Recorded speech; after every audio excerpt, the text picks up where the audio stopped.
जय जिनेन्द्र शाह। सब्जेक्ट है मूर्ति पूजा क्यों और क्यों नहीं। ये दूसरा वीडियो है। सबसे निवेदन अपनी अपनी प्रतिक्रिया जरूर देवें, वीडियो को शेयर करें, अनुमोदना का पुण्य कमाएं। वीडियो में लास्ट बात हो रही थी कि कहीं भी जाए आए हम,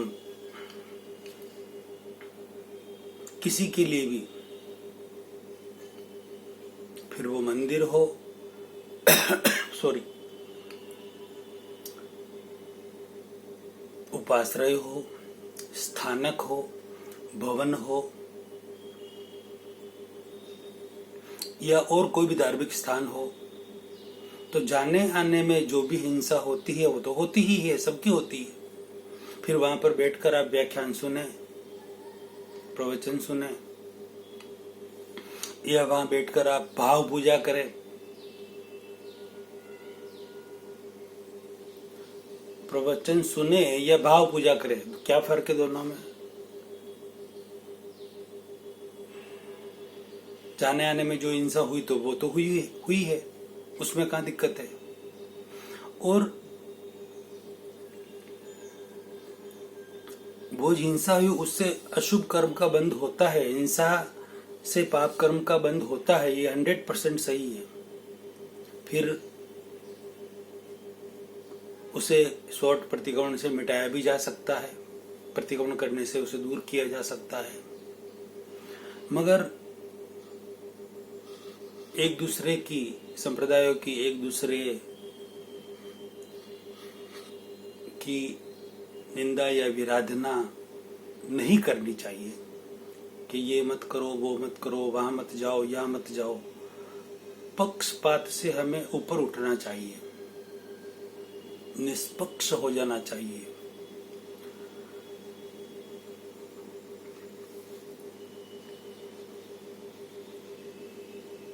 और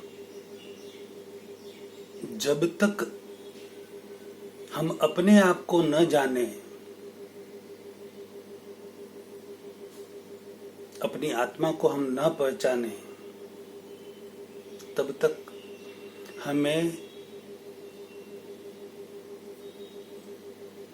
मूर्ति की पूजा या कोई भी तीर्थ यात्रा करना या संत महंतों के दर्शन करना, जो भी धार्मिक कार्यक्रम है उनमें जाना, प्रवचन सुनना, व्याख्यान सुनना, भागवत वगैरह कथा सुनना वगैरह, ये सब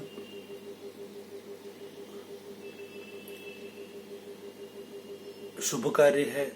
उसके पीछे जो भाव होते हैं उससे बंधन है। कथनी और करने की यदि समानता रहती है, उसमें जो हम करने जाते हैं वही हम वहां करते हैं, तो कंप्लीट शुभ कार्य का ही बंधन होता है। और उससे हमें अच्छी गति मिलती है। अच्छे शुभ कर्मों का बंधन होता हो तो अच्छी गति मिलती है, अच्छा संसार में सुख शांति मिलती है। और हम जिनकी पूजा कर रहे हैं, भाव पूजा कर रहे हैं या द्रव्य पूजा कर रहे हैं,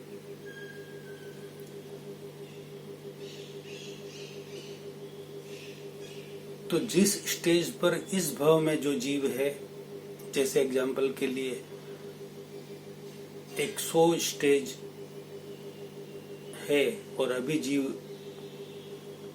25 पर है इस भाव में, तो वह 24 पर नहीं आएगा, 25 पर ही उसका अगला जन्म होगा, मनुष्य भाव जो होगा वह, और 26 से ही वो आगे बढ़ेगा।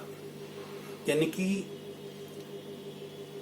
पूजा करने से, भाव पूजा करने से, स्तवन गाने से वह व्यक्ति आगे ही बढ़ेगा, पीछे नहीं आएगा। इसलिए हमें किसी की भी निंदा में नहीं गिरना चाहिए, किसी को कोई रोक टोक भी नहीं करनी चाहिए। जो जिसका जो मानते हैं वो मानते रहें, हम रुकावट न डालें। हम आग्रह में न आए कि नहीं मैं तो ऐसे ही करूंगा, ऐसा नहीं कर सकता। यानी कि आग्रह किया, यानी कि आपने हिंसा की। आग्रह ही अपने आप में हिंसा है। हाँ, आप न करें ठीक है, औरों को न रोके, आप सलाह भी दे सकते हैं, लेकिन आग्रह नहीं, ऐसा नहीं करना चाहिए, नहीं जाना चाहिए, नहीं आज जा सकते, नहीं आ सकते, फिर वह आग्रह गृहस्थी करे या सन्यासी, बात सबके लिए एक ही है।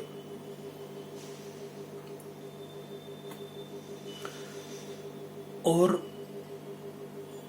जब तक ये मूर्तियां है, मंदिर है,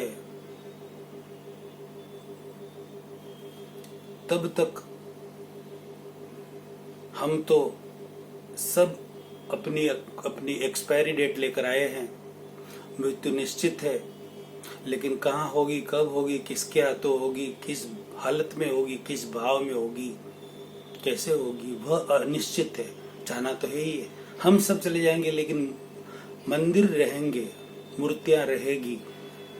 अब भवन और स्थानक जो बने हुए हैं, उनकी आयु कितनी, 50 साल, 75, 100 साल, 150, 200 साल भी हो सकते हैं।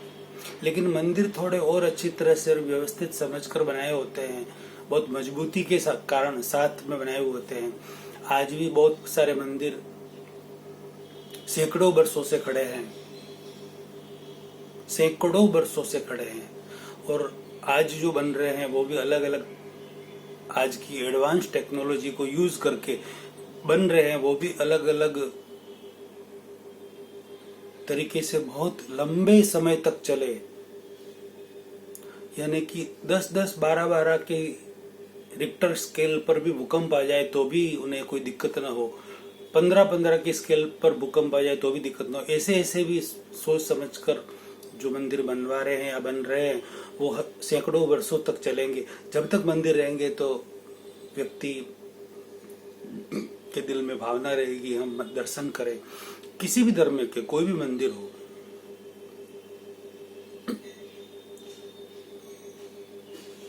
तो धर्म की भावना बनी रहेगी, कुछ धर्म करने की, दर्शन करने की भावना बनी रहेगी। और ये कलयुग है, संसार में बहुत कुछ दुख ही दुख है इंसान को। कुछ आधे घंटे के लिए, घंटे भर के लिए, 2 घंटे के लिए जब वो मंदिर में जाएगा, किसी भी मंदिर में आप जाएं, देखिए, दिल से जाएं, तो वहां आपको किसी भी संप्रदाय के किसी भी मंदिर में बहुत एक अनेरी शांति, सुकून मिलेगा, आनंद मिलेगा, अलौकिक वातावरण मिलेगा, बहुत अच्छा लगेगा। तो ये कब संभव है कि जब मंदिर और मूर्तियां रहेगी तो संभव है। मंदिर और मूर्तियां नहीं रहेगी तो क्या होगा? भगवान को कौन याद करेगा?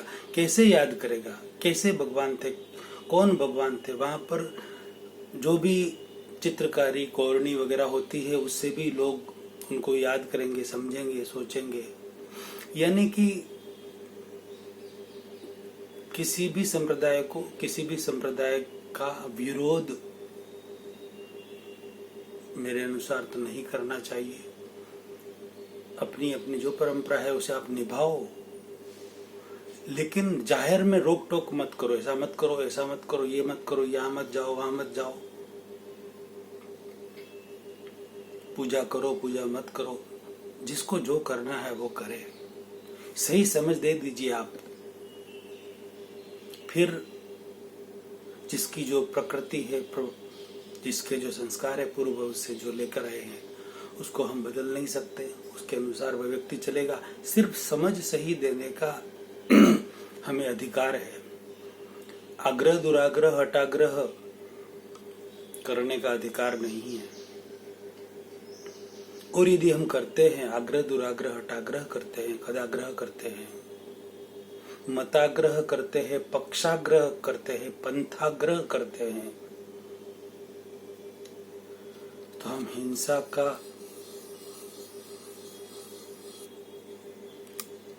कार्य करते हैं, हिंसक ही कहलाते हैं। हमें कोई फोटो की, कोई मूर्ति की, कोई समाधि की, जो आचार्य या जो भी, या और कोई उनके जीवन का कोई ऐसे प्रसंग हो, उनके स्थान की, वहां जाकर बैठते हैं, उनको नमन करते हैं। वो नमन किनको कर रहे हैं? उनको कर रहे हैं जो हो गए हैं, वो भगवान को कर रहे हैं, उन देवताओं को कर रहे हैं, उन आचार्यों को कर रहे हैं। करने दीजिए, करने दीजिए।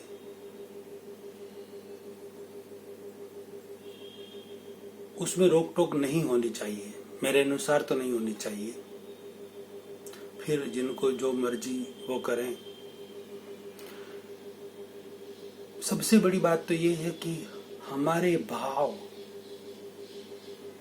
भगवान के प्रति, जो वीतराग भगवान है, राग द्वेष से मुक्त है, उनके प्रति उत्कृष्ट कैसे हो, वैसा हम करें जो करना है। फिर उसके लिए अगरबत्ती करनी है तो भी करें, फूल चढ़ाना है तो भी चढ़ाएं, पूजा करनी है तो भी करें, फल चढ़ाना है तो भी चढ़ाएं, पक्षाल करना है, स्नान करवाना है, उनको श्रृंगार करना है, कुछ भी जो करना, आपके दिल में उत्कृष्ट भक्ति होनी चाहिए वितराग भगवान के प्रति। आपको जो करना है कीजिए, लेकिन भक्ति के साथ कीजिए, जबरदस्त भक्ति के साथ। वह जो भावना है, भक्ति भावना, उत्कृष्ट भक्ति भावना, वह जबरदस्त पुण्य का बंधन करती है और आपका शुभ गति की ओर प्रयाण होता है। उसके लिए छोटी छोटी बातों में रोक टोक नहीं होनी चाहिए। आपको भक्ति के लिए वहां कुछ गाना है तो गाइए, गुनगुनाना है तो गुनगुनाइए, माला गिननी है तो माला गिनिए, जाप करना है तो जाप कीजिए, ध्यान करना है तो ध्यान कीजिए, आंखें खुली रखकर कीजिए, आंखें बंद करके कीजिए, त्राटक ध्यान कीजिए, खुली आंखों से उनकी मूर्ति को देखते हुए ध्यान कीजिए। आपको जैसा अच्छा लगे, जैसे आपकी भावना वीतराग के प्रति ज्यादा से ज्यादा कनेक्ट हो जाए, आत्मा से परमात्मा के प्रति जबरदस्त कनेक्शन हो जाए, भक्ति, जबरदस्त भक्ति आपके दिल में जगे उनके प्रति, वैसा आपको नाचना है तो नाचिए,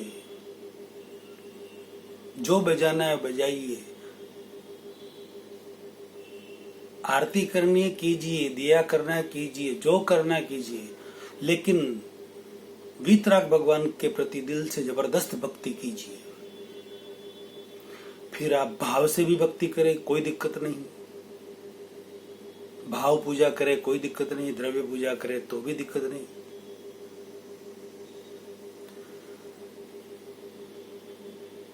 सबसे बड़ी बात है कि वीतराग के प्रति उत्कृष्ट भक्ति हो। वो भक्ति जगे कैसे? जिस साधन से वह भक्ति जग सकती है आपके दिल में, घर पे बैठे तो जगती नहीं है, ऐसे घर पे बैठे ही जग जाए तो बहुत बड़ी बात है। तो मेरे अनुसार वैसी भक्ति मंदिरों में, फिर वो घंटियां बजती है, वहां जो सुगंधित वातावरण होता है, वहां पर हजारों लाखों व्यक्ति जो सिर्फ दर्शन करने जाते हैं, तो वहां के जो परमाणु है वहां पर, वो बार बार भाव, उस मूर्ति के अंदर भाव प्रतिष्ठा ही तो करते हैं। तो उस भाव प्रतिष्ठा का फल हमें बहुत अच्छा मिलता है। जितने व्यक्ति वहां पर जाएंगे दर्शन करने के लिए, उतनी भाव प्रतिष्ठा उस मूर्ति के अंदर होगी, और जितनी भाव प्रतिष्ठा उस मूर्ति के अंदर होगी, उतना वहां का वातावरण शुद्ध, पवित्र और निर्मल होगा। और जितना निर्मल होगा, उतने भाव हम भगवान के प्रति अच्छी तरह से दिल से भक्ति कर पाएंगे। तो अंत में मैं सबसे यही कहना चाहता हूँ कि कोई अपना अपना आग्रह पकड़ के न रखें। अनेकांतवाद को समझे। भगवान महावीर स्वामी ने अनेकांतवाद को अपनाया है। एकांकी दृष्टिकोण नहीं था उनका। कोई भी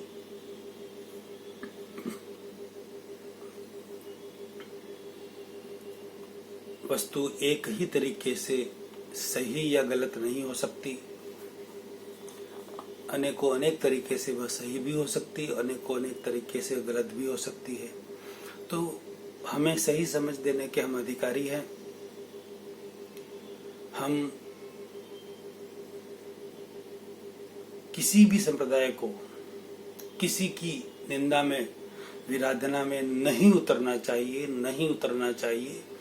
जो जिसका जो कर रहा है उसे करने देना चाहिए आराम से, और किसी के ऊपर रोक टोक भी नहीं होनी चाहिए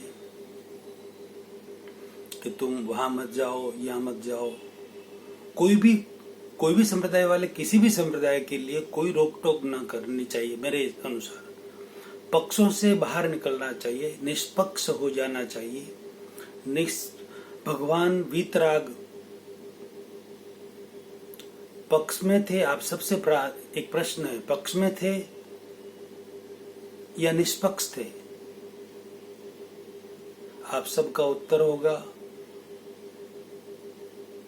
कि भगवान किसी एक पक्ष में नहीं थे, वो निष्पक्ष थे, सबके लिए थे वो।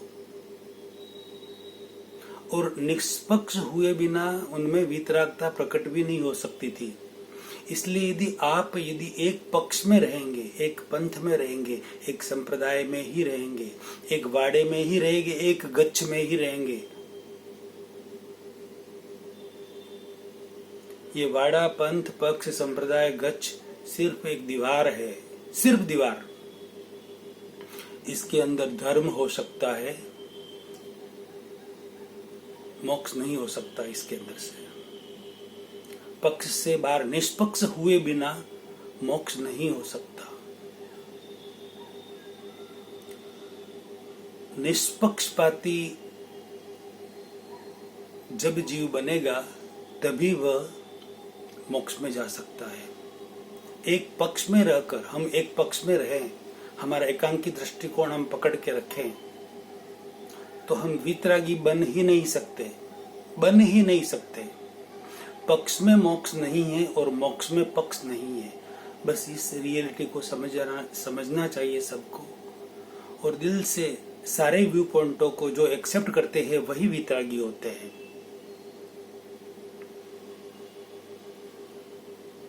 अनेकांत दृष्टिकोण से सारे व्यू पॉइंटों को जो एक्सेप्ट करते हैं, हाँ खुद का व्यू पॉइंट अलग हो सकता है, लेकिन दूसरों का व्यू पॉइंट गलत है वैसा नहीं।